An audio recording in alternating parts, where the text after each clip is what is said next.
अस्सलाम वालेकुम। मेरा नाम ज़ीशान उस्मानी है और हम बात कर रहे हैं फाउंडेशंस ऑफ एआई की। अल-नाफ़े के ऊपर ये मेरा नया कोर्स है और मैं आप सबको इस कोर्स में खुशामदीद कहता हूँ।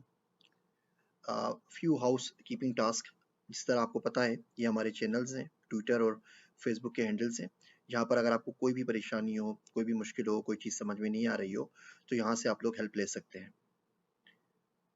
इस कोर्स को शुरू करने से पहले थोड़ी सी बात कर लेते हैं कि वाई मी।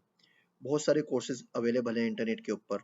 कोर्सेरा के ऊपर अवेलेबल है, यूडेसिटी के ऊपर अवेलेबल है, यूडेमी के ऊपर अवेलेबल है, ईडीएक्स पे अवेलेबल है और बहुत सारे MOOCs massive online courses available है। तो यही कोर्स आप क्यों लें, और अगर यही कोर्स लेना ही अल-नाफ़े के ऊपर तो मुझसे ही क्यों लें, किसी और से क्यों ना लें। इसमें कुछ बातें आपसे अर्ज करता हूँ। पहली चीज़ तो ये कि हर वो बंदा जो अंग्रेज़ और अंग्रेज़ी दोनों को अफोर्ड कर सकता है, उसके लिए दुनिया खुली हुई है। उसको ये कोर्स लेने की ज़रूरत नहीं है।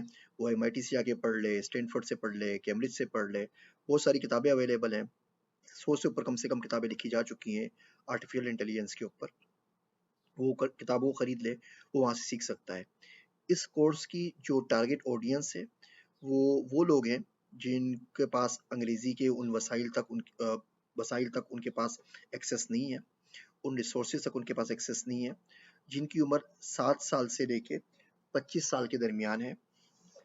भले वो प्राइमरी क्लास के बच्चे हैं, भले वो इंटरमीडिएट के बच्चे हैं, भले वो बैचलर्स के बच्चे हैं, वो तमाम के तमाम ये लोग ये कोर्स ले सकते हैं। मेरा बड़ा एक यूनिक एक्सपीरियंस है एआई के अंदर, जो मैं अभी आपसे शेयर करूंगा।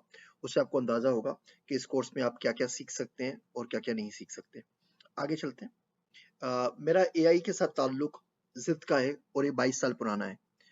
हुआ कुछ यूं कि 1998 में मैं शाह अब्दुल लतीफ यूनिवर्सिटी खैरपुर के अंदर बैचलर ऑफ कंप्यूटर साइंस का स्टूडेंट था।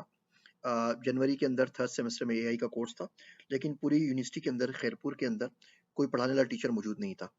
पेट्रोमैन सखर के प्रिंसिपल साहब फरीद हुसैन भुट्टो साहब ने बड़ी मुश्किल से सर सैयद यूनिवर्सिटी कराची के एक स्टूडेंट से बात की कि वो हर हफ्ते सखर आ जाया करेगा और हमें कोर्स पढ़ा दिया करेगा। अब वो जब सर क्लास में आते थे तो मेरे में हमेशा से आदत रही है कि मैं सवाल पूछता हूँ। अगर कोई चीज़ क्लियर नहीं हो तो मैं उसको पूछता हूँ, बार बार पूछता हूँ, मुसलसल पूछते चले जाता हूँ। ये बात उनको शायद पसंद नहीं आई, तो उन्होंने मुझे क्लास से निकाल दिया और वो जब क्लास में आते मुझे क्लास से बाहर निकाल देते। एक दिन मैंने क्लास से निकलने से मना कर दिया कि जी मैं तो सीखने के लिए बैठा हूँ, अगर आप मुझे हर रोज क्लास से बाहर निकाल दिया करेंगे तो मैं सीखूंगा कैसे। खैर इस बात में उनको बहुत गुस्सा आया। उन्होंने मेरी कॉपी भी छीन ली, किताब भी ले ली और डिसिप्लिनरी कमेटी में मेरे खिलाफ कंप्लेंट भी डाल दी कि इस बच्चे को यूनिवर्सिटी से रेस्टिकेट कर दिया जाए। लॉन्ग स्टोरी शॉर्ट, अल्लाह ने करम किया, कुछ टीचर्स ने, कुछ असातिज़ा ने, प्रिंसिपल साहब ने मेरा साथ दिया और मेरा एडमिशन तो कैंसिल नहीं हुआ, लेकिन मुझे क्लास पे पाबंदी लग गई कि मैं क्लास नहीं ले सकता। अब मुझे एग्जाम भी देना था और वो खुद से ही पढ़ के देना था। तो मैंने एआई की किताबें खरीदना शुरू कर दी। उस वक्त तो इंटरनेट हमारे पास नहीं होता था। मैं आपसे 97 98 की बात कर रहा हूँ। तो किताबें पढ़नी लेनी शुरू कर दी, उनको पढ़ना शुरू कर दिया और एक तरीके से जिद का ताल्लुक शुरू हो गया। उसके बाद मैं कराची आ गया। पिमसेट से मैंने पहला मास्टर्स किया, फिर पिमसेट से मैंने दूसरा मास्टर्स किया। दोनों के अंदर एआई थी। फिर मैं प्रिंसटन में पढ़ाने लगा और जो पहला सब्जेक्ट मुझे पढ़ाने के लिए मिला वो सी प्लस प्लस और एआई था। और एआई के अंदर मैंने प्रोलॉग भी पढ़ाई और लिस्ट भी पढ़ाई। फिर मैं पीएफ कीट से मास्टर्स करने चला गया। उसमें जो पहला कोर्स मिला वो भी एआई का था। उसमें कनाडा से हमारे पास एक टीचर आए हुए थे, वो एआई पढ़ा रहे थे। उसके बाद मुझे लम्स में स्कॉलरशिप मिल गई 2004 के अंदर। मैं मास्टर्स करने वहाँ चला गया। वहाँ मेरी पहली जॉब लगी टीचिंग असिस्टेंट की, डॉक्टर आसिम करीम के साथ। तो पहला कोर्स जो पढ़ाने के लिए मिला जिसका मैं टीचिंग असिस्टेंट था, वो भी एआई और डेटा माइनिंग ही का था। फिर मुझे फुल ब्राइट स्कॉलरशिप मिल गई तो मैं अमेरिका चला गया। मास्टर्स में जो मेरा थीसिस था वो आर्टिफिशियल इंटेलिजेंस के ऊपर था। उसकी एक ब्रांच होती है स्वाम इंटेलिजेंस, जिस पे हम आगे मजीद बात करेंगे। उसमें मैंने मास्टर्स थीसिस किया। एआई के जरिए को यूज करते हुए रिकमेंडेशन इंजन बनाया, जिससे हम वॉलमार्ट के अंदर, सुपर मार्केट्स के अंदर इम्पल्स शॉपिंग को इम्प्रूव कर सकते हैं। उसके बाद मैंने पीएचडी किया। पीएचडी मेरा बिग डेटा से रिलेटेड था। डेनियल कर्क मेरे एडवाइजर थे। यहाँ पीएचडी में मेरे कमेटी मेंबर थे Ryan Stansifer. Ryan Stansifer is like father of semantics. Compiler construction semantics में अमेरिका का बहुत बड़ा नाम है। पीएचडी के बाद फिर मैंने अभी रिसेंटली 2 साल पहले एक मास्टर्स और किया यूनिवर्सिटी ऑफ निकोशिया से। वहाँ पे हमने कोर्सेज पढ़े कि हम एआई को ब्लॉकचेन में और क्रिप्टो करेंसी में किस तरह इस्तेमाल कर सकते हैं।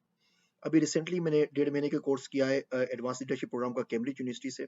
वहाँ भी एआई पढ़ा, वहाँ पे बहुत सारे असातिज़ा से मिले, बहुत सारी चीज़ें हमने डिस्कस की जो आप आगे स्लाइड्स में मैं आपको पढ़ाऊंगा कि हमने वहाँ से क्या क्या सीखा। और अभी तक 2007 से लेके 2020 इन तकरीबन 12-13 सालों के अंदर मैं कोई 150 से ऊपर कोर्सेज कर चुका हूँ। मासिव ऑनलाइन कोर्सेज, सर्टिफिकेट्स होते हैं, डिग्रीज होती हैं, यूडेसिटी से, यूडेमी से, उनकी जो डिग्रीज होती हैं, कोर्सेरा से, सिंपली लर्न से, इस तरह की बहुत सारी वेबसाइट्स हैं, उनसे तमाम से कोर्सेज कर चुका हूँ। तो इन तमाम कोर्सेज में, इन तमाम किताबों में, इन तमाम असातिज़ा से जो कुछ सीखा है, कोशिश है कि सीरीज़ पूरी बनाई जाए एआई की कोर्सेज में, और तमाम चीज़ें अपने मुल्क के लोगों को बहुत आसान अल्फाज के अंदर उर्दू में सिखा दी जाए। एक दफ़े फिर कहता हूँ, जो मेरे टारगेट ऑडियंस है, वो मदरसे के बच्चे हैं, वो गवर्नमेंट स्कूलों के बच्चे हैं, वो लोग हैं जिनके पास बड़ी यूनिवर्सिटीज़ का, बड़ी किताबों का, महँगी किताबों का और महँगे इदारों और मुल्कों का एक्सेस नहीं है। वो यहाँ से आके वो तमाम चीज़ें जो आप लिटरली थाउज़ेंड्स ऑफ डॉलर्स खर्च करके सीखते हैं, वो यहाँ से आप कुछ रुपयों के अंदर सीख सकते हैं। इस बात को अगले लेक्चर में मज़ीद आगे बढ़ाएँगे।